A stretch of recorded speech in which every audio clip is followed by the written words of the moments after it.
আসসালামু আলাইকুম। সংবাদে আপনাদের সবাইকে স্বাগত জানাচ্ছি। আমি ফিরোজ তোহা। শুরুতেই সংবাদ শিরোনাম।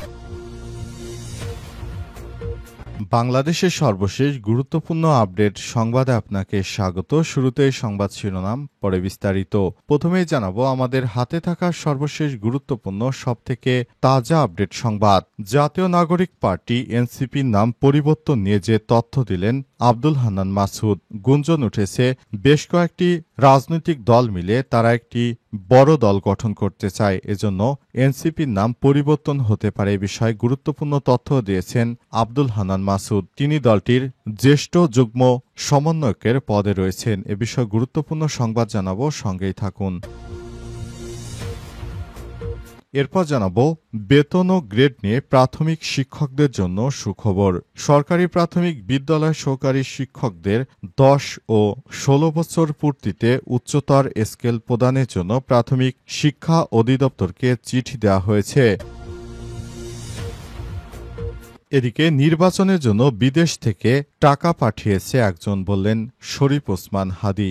আসন্ন জাতীয় নির্বাচন ঢাকা 8 আসনে স্বতন্ত্র সংসদ সদস্য প্রার্থী হিসেবে প্রতিদ্বন্দ্বিতা করার ঘোষণা দিয়েছেন ইনকিলাব মঞ্চের মুখপাত্র শরীফ ওসমান হাদি। ওই আসনে বিএনপি থেকে প্রতিদ্বন্দ্বিতা করবেন বিএনপির জাতীয় স্থায়ী কমিটির সদস্য মির্জা আব্বাস। এবারে জানাবো স্বাধীনতা সার্বভৌমত্ব রক্ষায় গভীর চক্রান্ত চলছে দেশে, বললেন রুহুল কবির রিজভী। বিএনপি সিনিয়র যুগ্ম মহাসচিব অ্যাডভোকেট রুহুল কবির রিজভী বলেছেন, 5 আগস্টের পরে পরিবর্তিত পরিস্থিতিতে পার্শ্ববর্তী দেশ থেকে হুমকার ক্রমাগতভাবে আসছে এবং দেশে নানা শক্তির উত্থান ঘটছে। এতে আমাদের স্বাধীনতা এবং সার্বভৌমত্ব অটুট রাখার জন্য বড় ধরনের একটি ষড়যন্ত্র পাকিয়ে তোলার সুযোগ সৃষ্টি হচ্ছে। এবং সর্বশেষ জানাবো যে কারণে নেতানিয়াহুর গ্রেটার ইসরায়েল উদ্বেগ বাড়াচ্ছে এরদোয়ানের। ইসরায়েলের প্রধানমন্ত্রী বেঞ্জামিন নেতানিয়াহু সম্প্রতি গ্রেটার ইসরায়েল ধারণাকে সুদৃঢ়ভাবে সমর্থন করেছেন। অগস্টে এক সাক্ষাৎকারে স্পষ্টভাবে তিনি বলেছেন তিনি গ্রেটার ইসরায়েল তৈরি করতে চান, যেটা তার স্বপ্ন ছিল। এখন তিনি অনেকটা কাছাকাছি চলে এসেছেন তার এই স্বপ্ন বাস্তবায়নে। তবে তার গ্রেটার ইসরায়েল তৈরি করার পেছনে এরদোগানের অনেক উদ্বেগ রয়েছে। এরদোগান ইতিমধ্যে এই বিষয়ে কাজ শুরু করেছেন। অনেকেই বলছে কাতারের পর এবার পরবর্তী টার্গেট হতে পারে তুরস্ক। এ কারণে তুরস্কের সরকার আগেভাগেই প্রস্তুতি নিতে শুরু করেছে। আর অপরপক্ষে পাকিস্তানের সঙ্গে হাত মিলিয়েছে সৌদি আরব, কারণ এই বিপদের দিনে এখন সৌদি আরবের পাশে দাঁড়ানোর মতো পাকিস্তান ছাড়া মুসলিমদের আর কোনো রাষ্ট্র নেই। প্রিয় দর্শক, এতক্ষণ শুনছিলেন সংবাদ শিরোনাম, এবারে বিস্তারিত। তবে তার আগে বন্ধুরা অনুরোধ থাকবে এই সংবাদটিতে একটি লাইক দিন। এই চ্যানেলে আপনি নতুন হয়ে থাকলে আমাদের সংবাদটি দেখতে দেখতে চ্যানেলটি সাবস্ক্রাইব করে রাখুন। কমেন্ট করে বন্ধুরা আপনার মূল্যবান মতামত জানিয়ে দিন আপনি বিশ্বের কোন দেশ থেকে বা বাংলাদেশের কোন স্থান থেকে আমাদের সংবাদটি দেখছেন এবং শুনছেন। আর বন্ধুরা এই সংবাদটি আপনার সোশ্যাল মিডিয়া ফেসবুকে শেয়ার করে বন্ধুদেরও দেখার সুযোগ করে দিন। এবারে বিস্তারিত।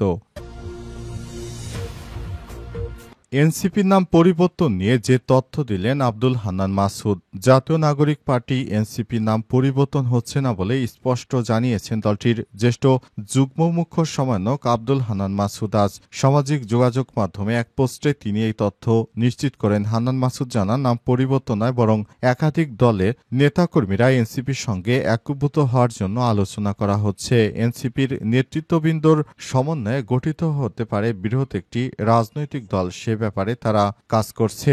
অন্তর্বর্তীকালীন সরকারের প্রধান উপদেষ্টা প্রফেসর ডক্টর মোহাম্মদ ইউনূসের সরকার নতুন বাংলাদেশ গড়ার জন্য তিনি সব রকমের প্রস্তুতি নিতে শুরু করেছেন। ইতিমধ্যেই নির্বাচন দিবেন বলে জানিয়েছেন তিনি। এই নির্বাচনে যেন সমস্ত রাজনৈতিক দল অংশগ্রহণ করতে পারে এবং সেভাবে যেন একটি সুন্দর নির্বাচনের ব্যবস্থা করতে পারেন, সেজন্য সব রকমের প্রস্তুতি নিচ্ছেন তিনি। পাশাপাশি নাহিদ ইসলামের গঠিত নতুন রাজনৈতিক দলটি যেন নতুন বাংলাদেশে তারা হাল ধরতে পারে সেজন্য তারাও কাজ করছে।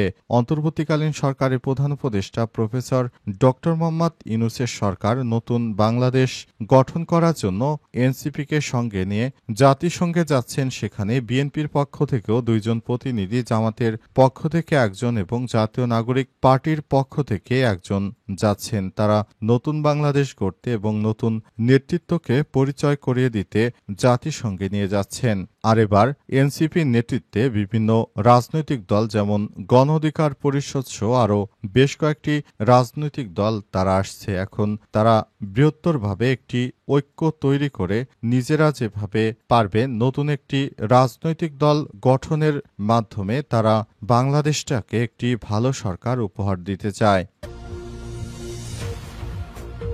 বেতন ও গ্রেড নিয়ে প্রাথমিক শিক্ষকদের জন্য সুখবর। সরকারি প্রাথমিক বিদ্যালয় শিক্ষকদের জন্য এবার সুখবর দিয়েছে সরকার। দীর্ঘদিন ধরে তারা তাদের বেতন ও গ্রেড নিয়ে বিভিন্ন আন্দোলন সংগ্রাম করে আসছিলেন। অবশেষে তাদের সেই দাবি দেওয়া মেনে নিয়েছে সরকার। প্রাথমিক বিদ্যালয়ে যারা শিক্ষক রয়েছেন তাদেরকে নতুনভাবে তাদের গ্রেড বৃদ্ধি করা হয়েছে এবং পাশাপাশি তাদের স্যালারিও আগের থেকে বাড়ানো হয়েছে। আজ শিক্ষা মন্ত্রণালয় থেকে বিষয়টি একটি প্রজ্ঞাপন জারির মাধ্যমে জানানো হয়েছে। এখন থেকে যারা শিক্ষক রয়েছেন তারা আগের থেকে অনেক বেশি সুযোগ সুবিধা ভোগ করতে পারবেন। এ কারণে জনপ্রশাসন মন্ত্রণালয়ের পক্ষ থেকে বিষয়টি নিশ্চিত করা হয়েছে। 2015 সালের অনুচ্ছেদ 7 অনুযায়ী পদোন্নতি ব্যতিরেকে একই পদে 10 বছর উচ্চতর গ্রেডে বিবেচিত হবে। গত নভেম্বর দেশের 65,000-এর বেশি সরকারি প্রাথমিক বিদ্যালয়ে 3,54,000-এর বেশি শিক্ষক বেতন স্কেল উন্নীত করা, এছাড়াও প্রধান শিক্ষকদের 11তম গ্রেড এবং সহকারী শিক্ষকদের 13তম গ্রেডের বেতন স্কেল নির্ধারণের সিদ্ধান্ত হয়। এর আগে শিক্ষকদের বেতন 13তম গ্রেডের উচ্চ ধাপে নির্ধারণের নির্দেশনা চেয়ে 28শে জুলাই অর্থ মন্ত্রণালয়ে চিঠি পাঠায় প্রাথমিক ও গণশিক্ষা মন্ত্রণালয়। 10 ও 16 বছর পূর্তিতে উচ্চতর স্কেলে প্রদানের জন্য প্রাথমিক শিক্ষা অধিদপ্তরকে চিঠি দেওয়া হয়েছে। নির্বাচনের জন্য বিদেশ থেকে টাকা পাঠিয়েছে কয়েকজন। আসন্ন জাতীয় নির্বাচনে ঢাকা 8 আসনে স্বতন্ত্র সংসদ সদস্য প্রার্থী হিসেবে প্রতিদ্বন্দ্বিতা করার ঘোষণা দিয়েছেন ইনকিলাব মঞ্চের মুখপাত্র শরীফ ওসমান হাদী। আজ ওই আসনের অন্তর্গত মতিঝিল এলাকায় জনসংযোগ করেছেন তিনি। পরে সাংবাদিকদের সঙ্গে আলাপকালে তিনি জানান, আমার নির্বাচনের জন্য বিদেশ থেকে এক ভাই টাকা পাঠিয়েছেন। তিনি চান প্রতিদিন ক্যাম্পেইন যেন সবাইকে কিছু খাওয়ায়। এই টাকা আমার কাছে 20 লক্ষ টাকার থেকেও বেশি। পিয়ারের প্রসঙ্গে ইনকিলাব মঞ্চের মুখপাত্র বলেন, আমরা নিম্নকক্ষে পিয়ার চাই না। উচ্চকক্ষে পিয়ার হলে আওয়ামী লীগ তার অনেক লোককে এর মধ্য দিয়ে সামনে নিয়ে আসার চেষ্টা করবে। তবে আমরা উচ্চকক্ষে অবশ্যই পিয়ার চাই। নিজেদের নির্বাচনী ইশতেহার প্রসঙ্গে হাদী বলেন, আমাদের 1 পৃষ্ঠার ইশতেহার। এই ইশতেহার আমরা শাহবাগ মোড়ে ঝুলিয়ে রাখব। মানুষ যদি আমাদের সংসদে পাঠায় তাহলে ইশতেহার কয়েকটা বিষয় বাস্তবায়ন করলাম আর কয়েকটা বিষয় বাস্তবায়ন করতে পারলাম না, সে বিষয়টি জবাব দিতে দায়বদ্ধ থাকবে। তিনি আরো বলেন, যদি কোনো দল আমাদেরকে প্রয়োজন মনে করে আমাদের সঙ্গে যোগাযোগ করতে পারে। আমরা নতুন বাংলাদেশ চাই, উচ্চকক্ষে পিয়ার চাই। নতুন বাংলাদেশ গড়ার জন্য আমরা সব রকমের ভাবে প্রস্তুতি নিতে শুরু করেছি। আগামীর নির্বাচনে এদেশের জনগণ যদি আমাদেরকে ভোট দেয়, এই ভোটের মাধ্যমে যদি সংসদে যাওয়ার সুযোগ পাই, ইনশাল্লাহ জনগণের জন্য আমরা কিছু করতে চাই। এটা বাংলাদেশের মানুষের বহু কাঙ্ক্ষিত বিষয় রয়েছে। এই বিষয়গুলো আমরা অন্তর্বর্তীকালীন সরকারকে জানাতে চাই। নতুন বাংলাদেশ গড়ার স্বপ্ন দেখেছে, স্বপ্ন এখন সময় এসেছে বাস্তবায়ন করতে হবে। স্বাধীনতা সার্বভৌমত্ব রক্ষায় গভীর চক্রান্ত চলছে বললেন রুহুল কবির রিজভী। বিএনপির সিনিয়র যুগ্ম মহাসচিব অ্যাডভোকেট রুহুল কবির রিজভী বলেছেন, দেশের স্বাধীনতা সার্বভৌমত্ব রক্ষার জন্য আমরা একযোগে কাজ করছি। অন্তর্বর্তীকালীন সরকারের প্রধান উপদেষ্টা প্রফেসর ডক্টর মোহাম্মদ ইউনূসের সরকার নতুন বাংলাদেশ গড়তে বদ্ধপরিকর। নতুন বাংলাদেশ গড়ার জন্য তিনি আমাদের পাশে থাকবেন। এজন্য তিনি একটি নির্বাচনের ঘোষণা দিয়েছেন। নির্বাচনের মাধ্যমে আমরা নতুন বাংলাদেশ গড়ে তুলতে চাই। অন্তর্বর্তীকালীন সরকারের প্রধান উপদেষ্টা যে সুযোগ দিয়েছেন নতুনভাবে দেশটাকে এগিয়ে নিয়ে যাওয়ার জন্য, আমরা সেভাবেই দেশকে এগিয়ে নিতে সব রকমের বদ্ধপরিকর। আমরা সে অনুযায়ী কাজ করতে শুরু করেছি। নতুন বাংলাদেশ গড়ার জন্য আমরা একসঙ্গে মিলেমিশে থাকতে চাই। নতুন বাংলাদেশ গড়ার জন্য আমরা মিলেমিশে একই সঙ্গে মিলেমিশে কাজ করতে চাই বলে জানিয়েছেন তারা। রুহুল কবির রিজভী বলেছেন, দেশের সার্বভৌমত্ব নস্যাৎ করার জন্য একটি ষড়যন্ত্র চক্র আবার নতুন করে দানা বাঁধতে শুরু করেছে। তাদের উদ্দেশ্যে বলে দিতে চাই, বিগত 17 বছর যে স্বৈরাচারী কর্মকাণ্ড করে এরপর তারা বিএনপির কিছুই করতে পারেনি, সুতরাং তোমরাও পারবে না, ব্যর্থ হয়ে যাবে। তাই এখনো সময় আছে, নিজেদের চরকায় তেল দাও। বিএনপিকে ভাঙার স্বপ্ন দেখো না। বিএনপি জনতার দল। বিএনপি রাজপথ থেকে বিএনপির জন্ম হয়েছে। বিএনপিকে ভাঙা অতটা সহজ হবে না।